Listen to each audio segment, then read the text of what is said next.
Malcolm, I'm going to start with you because this is kind of like Law and Order style, ripped from the headlines, right? The weekend was wrought with headlines, and not in a good way, surrounding geopolitical risk. The U.S. and Israel have made a conflict with Iran even more on the front burner now with attacks there and the subsequent retaliation by Iran against assets throughout the Middle East. I guess my big picture question to start things off is, Malcolm, has this changed the landscape for global investing? Dom, thanks for the question. You're right. It's been a busy weekend filled with headlines. That said, I think it was pretty well telegraphed. If we looked at names moving on Friday, Thursday, Friday, Middle East names were down 4 or 5%. Energy was up. Market was starting to expect this. And for context, the Middle East represents only about 5% of emerging markets. So yes, of course, with shorter term higher oil prices, you have a few different views. You might make a few tactical changes. But big picture, what does this mean from my perspective? It means more uncertainty from the U.S. It means more spending out of the U.S. and ultimately probably fuel to fire in terms of that weaker dollar, stronger EM equity trade. So we think it might be time to double down. Even if we've seen things moving the way that they have in terms of the dollar strength, which has been a big thesis, right?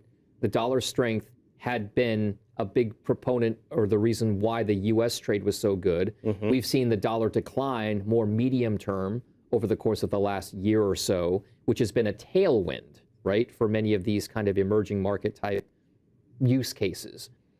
Does this near-term dollar strength on the heels of the conflict change at all what your calculus is?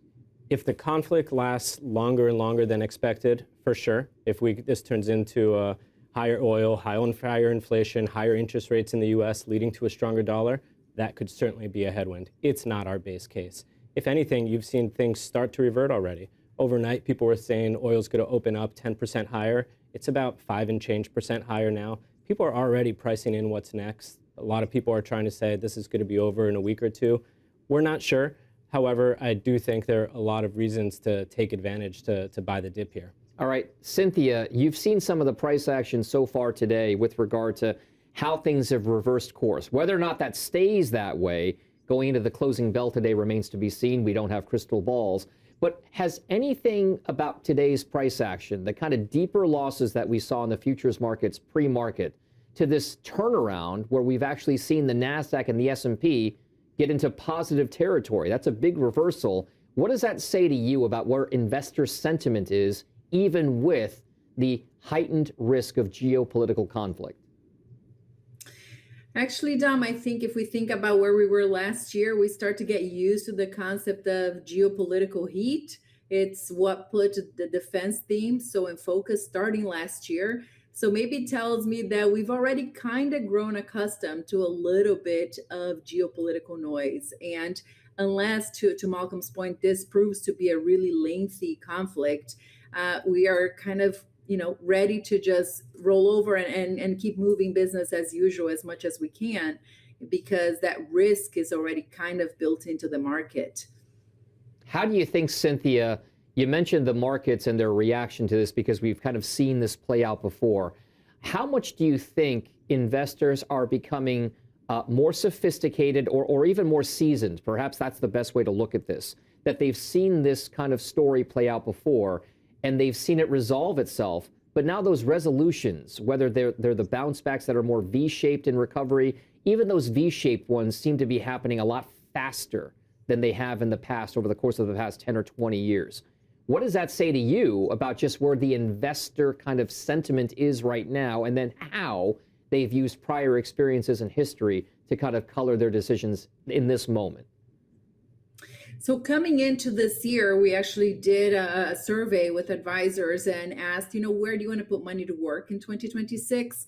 Despite everything that we've been talking about, uncertainty, tariffs, geopolitical tensions, and over 75% said equity risk. So I think that appetite for risk remains dominant, and we're looking for those opportunities. Number two is that we've seen a lot of broadening diversification into things like thematic exposure. So if you think of the conflict this weekend and the focus on, the defense opportunity, how many folks are already invested in that? We've seen that started to happen last year. So I think this broadening of the diversification we've been seeing in the last year, we're seeing it now. Folks aren't so reactive because they feel like they're already well positioned for some of these opportunities in the market.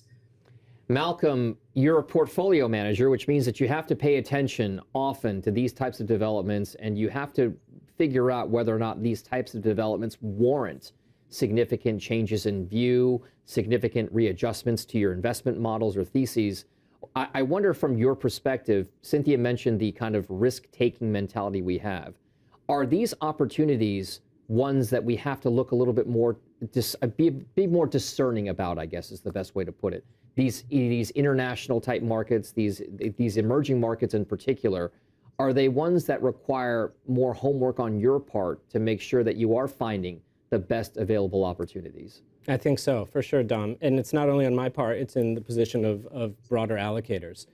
If you look at the index within emerging markets, it's still roughly 80% Asia, close to 30% China, and then number 2 or number 3 looking at huge exposures to Korea and Taiwan, which have done really well recently, but that gives you a lot of concentration risk. These are importers of energy as a whole. So I think big picture, people are looking for smaller pockets, either active strategies or single country strategies, and they're trying to figure out what's next. A lot of allocators have exposure to technology, to growth, and they're looking for a more barbelled approach. So they're looking for more value, more cyclicality, and they're finding it in Latin America. So I think that's one area where we're really doubling down on. Countries like Argentina, we have a strategy there, the ticker's ARGT, Brazil, the ticker's BRAZ, and Colombia as well. These countries are checking the box in terms of value, high single-digit PE multiples, growth, exposure to commodities, and carry. So put that all together, you have this exposure to what's going to do well with the elevated commodity prices without the geopolitical risk. And it's a really interesting place to be. Cinthia, from your perspective, you track a lot of the flows that kind of move around these ETF markets. Does some of what Malcolm is saying kind of reconcile with what you're seeing from an activity perspective in terms of where investors are actually putting their money, or where the flows are kind of the hottest, so to speak? And what can you glean from where those flows are that tell you that maybe international, global, and emerging market story is going to still be intact for a while? So there is no question that international has been the flavor of the year. When you look at ETF flows, you look at top 20, over 40% of flows have gone into international ETFs. Emerging markets especially have been leading the charge there. It's a percentage amount we haven't seen in many, many years. So international equities have been the biggest opportunity we've seen folks time money to this year. I think it would be interesting to see, maybe this conflict won't last and it won't change that dynamic. But if it lasts, it could put this trade into question because, the U.S. tends to be a strong hedge in a conflict situation. It tends to be a stronger place to put your money to work. So I'll be curious to see if this trend holds, if there's a conflict that's ongoing. And I think the energy play would be really interesting because energy is a big part of the commodities heavy story. It's part of the international European markets are super dependent on energy and oil coming out of the Middle East. So I think it could really shake things up a lot.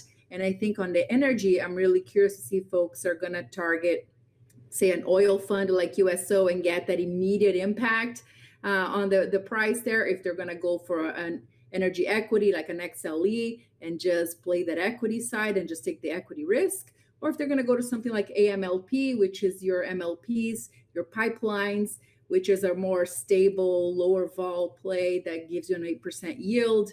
So I'm curious to see how folks are going to play this energy story in the context of international conflict. All right. So Malcolm, with that in mind, if you look at the way things are playing out within that ETF world, there's been a huge, huge movement over the course of the last few years, markedly so, but arguably maybe the last 7 to 10 years, this kind of move towards actively managed ETFs, fund strategies, versus some of the passive index-seeking ones. Cinthia mentioned some of the ways to play these themes with more passive or, price-based, exchange-traded products that track things like the commodity markets, there's also active management when it comes to things like international investing in emerging markets in particular. What exactly is going to be, you think, the big driving force behind that EM trade? Will it be people just seeking index exposure, or those who turn the picking aspect over to portfolio managers to actually kind of try to achieve superior returns? I think it's both. I think some people are doing it tactically from a passive perspective, but when they do so, they're doing it in a very targeted manner. So going to specific countries, whether it's, okay, I see what's happening in Venezuela, potential regime change. It's a sanctioned country, I can't invest, I need a proxy. So they're buying Colombia. Whether it be playing an election, as they did with Argentina a couple of years ago, as they did with the midterms just a few months ago, or what they might do in Brazil in a few months from now. So big picture, I think that many allocators are targeting from a passive perspective. But when you're looking at your long-term exposure of what's going to be in your broad core asset allocation, most investors don't have the capacity to follow what's going on in the 27 different countries, currencies, political systems across emerging markets. So they want to trust an active manager. So that's the type of appetite we get in our EMX China strategy, EMM. People coming to us saying, please monitor this sleeve of the portfolio for us. Tell me when to be overweight China, when to be underweight China. And now you can do it in an ETF. You get the benefits of the tax structure, the lower fees, the transparency, potential tax efficiencies, and much more of that wrapper. So that's the popularity really is gaining steam. Cinthia, before we let you go, what exactly do you think is going to be the thing that you're going to be watching most closely for in the next, say, 3 to 6 months, given the fact that we've seen tariffs kind of evolve and get re-upped? We've seen political developments on our side here in the United States, and now we've seen geopolitical risks emerge in the Middle East yet again. What do you think is going to play out for these fund investors in the ETF business as things shake out for 2026? Yeah, I think we've seen from a factor perspective, quality work really well, not only deliver, but also investors really flock to quality as kind of your defense play.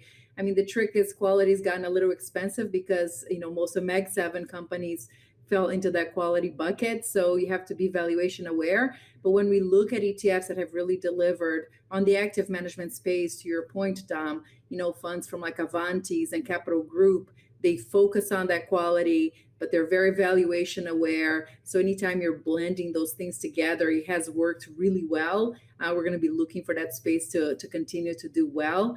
And we'll be watching this international trade. I've been fascinated by it in the last 18 months or so.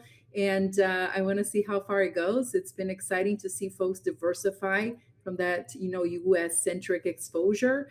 And we'll see what the latest news does to that play. So I'll be watching that trade.